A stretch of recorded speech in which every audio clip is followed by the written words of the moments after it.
Bienvenue sur cette vidéo, on va parler au sujet de Pinterest Ads et quelle stratégie adopter si vous avez un petit budget. Donc petit budget, j'entends budget inférieur à 50 € par jour. Donc je vais détailler en fonction de votre budget. Si vous avez un budget inférieur à 10 € par jour, que faire? Et si vous avez un budget inférieur à 50 € par jour, et également que faire sur cette plateforme pour générer de l'attraction le plus rapidement possible. Mais avant toute chose, ce que je dois préciser, c'est qu'il y a deux gros pôles dans la publicité en ligne. Donc le premier pôle, c'est l'acquisition. On va chercher à trouver de nouveaux clients, à justement trouver de nouveaux prospects qui vont finir par acheter nos produits. Donc ça, c'est vraiment des personnes qui ne nous connaissent pas et on va les intercepter dans un premier temps pour ensuite donc les retargeter. Parce qu'en fait, il y a ces personnes qui vont venir, mais il y a 96% des visites en e-commerce qui sont sans achat. Donc il ne faut pas hésiter à faire du retargeting, à recibler les personnes qui sont venues sur notre site web et qui n'ont pas acheté du premier coup. Donc il y a ces deux gros pôles de trafic et de campagne donc qu'on va mettre en place sur Pinterest. Donc quelle est la structure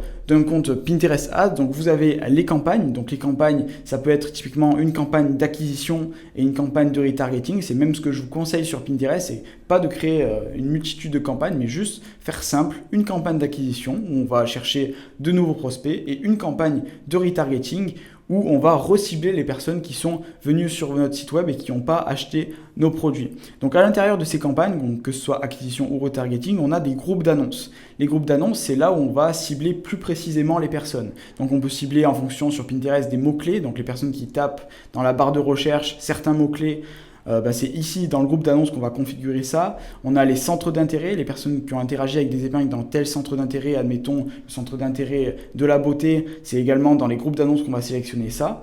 Pareil pour la partie retargeting, on peut sélectionner donc les personnes qui sont venues une fois sur notre site web, qui ont vu la page, et on peut recibler également les personnes qui ont ajouté au panier, qui sont encore des prospects plus qualifiés, des prospects plus chauds parce qu'ils sont juste à une étape de passer à l'acte d'achat, donc c'est très intéressant. Et à l'intérieur de ces groupes d'annonces, on a des annonces. Donc les annonces, c'est les créas. Donc les créas, vous avez deux types, donc les photos ou les vidéos. Et c'est très intéressant parce que dans chaque groupe d'annonces, on peut mettre tel ou tel type de créa en fonction le niveau de conscience des prospects. Donc c'est très important justement de varier ces annonces, mais c'est ce que je vais vous montrer directement après à l'écran. Donc ça, c'est la structure globale d'un compte Pinterest. On a les campagnes qui contiennent les groupes d'annonces et les groupes d'annonces contiennent nos créas, donc que ce soit les visuels, photos ou vidéos. Si vous avez un budget inférieur à 10 € par jour, ce que je vous conseille, c'est déjà de mettre votre focus sur du retargeting. Mais si vous faites du retargeting, vous devez avoir de l'acquisition quelque part.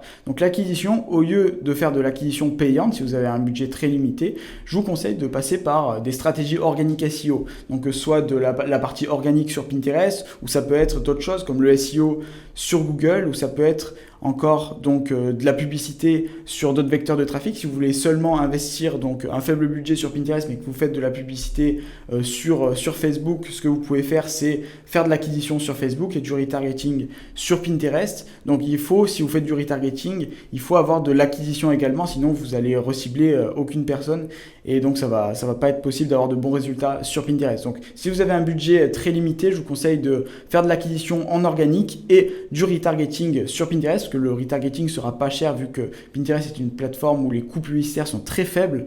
Donc ça, c'est très intéressant. Et deuxième chose, si vous voulez commencer à faire de l'acquisition, si vous avez un budget inférieur à 10 € par jour, je vous conseille de commencer avec un ciblage par mots-clés parce que vous allez toucher des personnes qui ont un niveau de conscience un peu plus élevé. Ce sera des personnes qui auront déjà conscience de leurs problèmes et qui rechercheront déjà des produits spécifiques. Donc si vous vous positionnez sur ces mots-clés, ce sera plus simple de convertir par la suite. Donc c'est très bien si vous avez un petit budget de commencer avec une petite campagne par mots-clés couplée à du retargeting toujours. Et ce qui est ultra important également, c'est que vous n'avez pas trop le choix, si vous n'avez pas trop de budget, c'est en fait vous devez vraiment avoir des créas qui performent et des créas qui suivent les bonnes règles de la plateforme. Donc vous devez vraiment travailler et mettre votre point d'attention sur vos créas parce que c'est vraiment ça qui va faire la différence et vous ne pouvez pas vous permettre de lancer des publicités avec des créas mauvaises parce que derrière, vous allez avoir peu de résultats et vous n'allez pas pouvoir le voir directement. Car en fait, si on a plus de budget, ben, on va pouvoir faire plus de tests et identifier si telle ou telle créa fonctionne. Mais là, si on a moins de budget, il va falloir partir directement dans la bonne direction et c'est un peu plus compliqué. Donc mettez bien un point d'attention sur les créas parce que c'est vraiment ça qui est le plus important sur Pinterest. Donc on va se retrouver directement sur Pinterest pour vous montrer comment configurer une campagne à faible budget. Dès que vous êtes sur Pinterest, vous allez cliquer sur Ads. Donc si vous êtes sur un compte anglais ou Annonce en français, puis Créer une annonce. Une fois que c'est fait, vous allez cliquer sur conversion ici en espérant qu'il soit débloqué parce qu'il faut vraiment lancer une campagne de conversion absolument si vous avez un faible budget parce que si vous lancez une campagne de trafic, ça va vous amener du trafic mais des prospects qui ne seront pas qualifiés donc c'est très intéressant et il faut absolument lancer une campagne de conversion sur Pinterest si vous avez un faible budget au démarrage. Donc renommez votre campagne, donc soit c'est une campagne d'acquisition ou soit une campagne de retargeting. Donc là je vais partir sur l'exemple d'une campagne d'acquisition. Donc vous cliquez sur continuer. Et là, on arrive sur le groupe d'annonces. Le groupe d'annonces, comme je vous l'ai dit juste avant, c'est l'endroit où on va configurer notre ciblage. Donc, on va chercher de nouveaux clients, donc trouver de nouveaux clients en français. Là, c'est en anglais. Donc, vous cliquez sur sélectionner ici. Très important. Après, une fois que c'est fait, vous allez cliquer sur mots-clés et centres d'intérêt. Là, l'objectif, c'est de partir donc soit sur des mots-clés au démarrage si vous avez un faible budget. Et si vous avez un budget un peu plus important, je vous conseille de partir sur des ciblages quand même plutôt larges. Donc, si vous êtes dans le domaine de la beauté, cliquez sur l'intérêt beauté. Et vous pouvez également donc créer, si vous avez encore plus de budget, en parallèle un autre groupe d'annonces avec plusieurs centres d'intérêt reliés par exemple à la beauté. Donc par exemple, les personnes qui regardent le domaine de la beauté, elles peuvent également être intéressées par de la mode femme. Il y a donc plusieurs centres d'intérêt relatifs à un centre d'intérêt principal, donc je vous conseille d'en sélectionner entre 3 et 5, c'est vraiment l'idéal, et tester donc 2 groupes d'annonces si vous avez le budget nécessaire. Une fois que c'est fait, donc pensez à décocher cette option-là.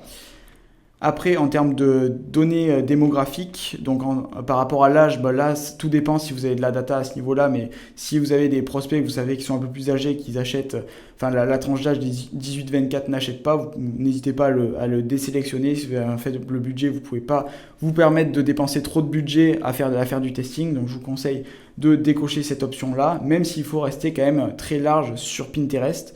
Donc en termes de localisation, vous choisissez en fonction du pays et la langue également, très important, pour avoir des publicités qui soient vraiment cohérentes en fonction de la langue des utilisateurs. Ensuite, pour l'onglet appareil et placement de l'annonce, là je vous conseille de ne rien toucher. Et là, donc vous allez partir sur un budget daily. Donc là, vous mettez le budget en fonction de vos ressources, mais il faut vraiment se dire sur Pinterest qu'il ne faut pas couper ces campagnes publicitaires trop vite. Donc je vous conseille d'étaler votre budget sur 10 jours. Et donc si vous avez des mauvaises statistiques au bout de 2-3 jours en termes de taux par clic, ou si vous n'avez pas eu de vente au démarrage, vous n'arrivez pas trop à avoir de l'attraction, là c'est qu'il y aura des choses à modifier. Mais je vous conseille vraiment déjà à étaler votre budget publicitaire sur 10 jours parce que Pinterest met plus de temps à avoir de l'attraction que d'autres vecteurs publicitaires comme Facebook par exemple. Donc voilà, vous étalez votre budget sur 10 jours, vous insérez le montant ici.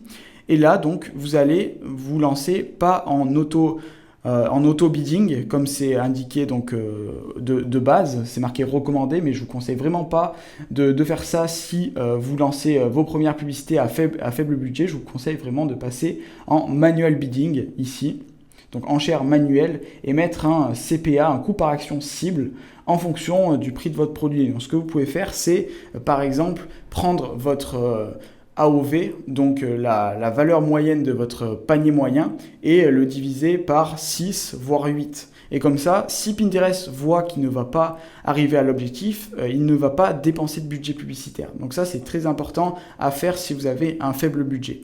Et autre chose très important ici, c'est le conversion setting. Donc si on laisse en automatic bidding, il va être sur du 30-30-30.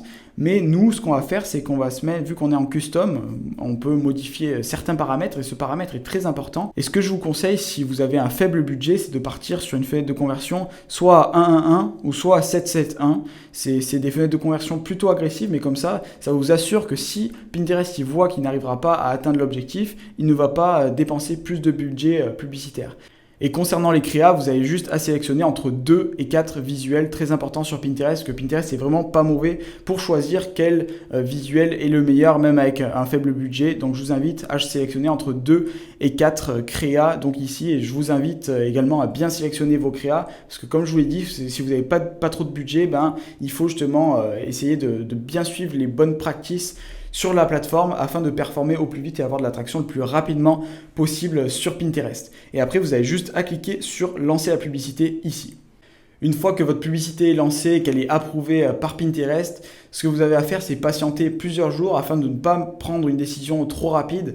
L'algorithme de Pinterest met plus de temps que Facebook Ads par exemple, donc il faut lui laisser un peu plus de temps pour avoir de l'attraction. Donc je vous invite à attendre entre 2 et 3 jours avant de prendre une décision. Donc les premières métriques à regarder, c'est le taux par clic, si vous avez eu des ajouts au panier, si vous avez eu des conversions. Donc si vous n'avez pas eu de conversion, pas d'ajout au panier et un taux par clic inférieur à 0,70, à partir de ce moment-là, vous pouvez couper votre publicité, mais pas avant. Si vous avez des ventes et un mauvais taux de clic, à ce moment-là, je vous invite à continuer de lancer votre campagne, parce que l'algorithme est croissant en termes il a une phase d'apprentissage au démarrage, mais après il est croissant et il apporte de plus en plus de résultats. Donc il ne faut surtout pas couper ces publicités trop rapidement. C'est pour ça que je vous ai dit de bien étaler votre budget publicitaire sur 10 jours, c'est vraiment très important. Donc j'espère que vous avez apprécié cette vidéo et cette stratégie au sujet de Pinterest. Mais voilà, c'était juste un petit aperçu de ce qui est possible de faire sur la plateforme. Si vous souhaitez aller plus loin, avoir des stratégies beaucoup plus poussées et découvrir comment j'arrive à générer plus de 3 000 € par jour uniquement grâce à Pinterest et Pinterest Ads. Donc je vous laisse le lien juste en dessous. En fait, c'est une vidéo complète qui détaille de A à Z comment je fais, quel process j'utilise pour arriver à performer sur cette plateforme. Donc on se retrouve directement dans la vidéo juste en dessous. À très vite.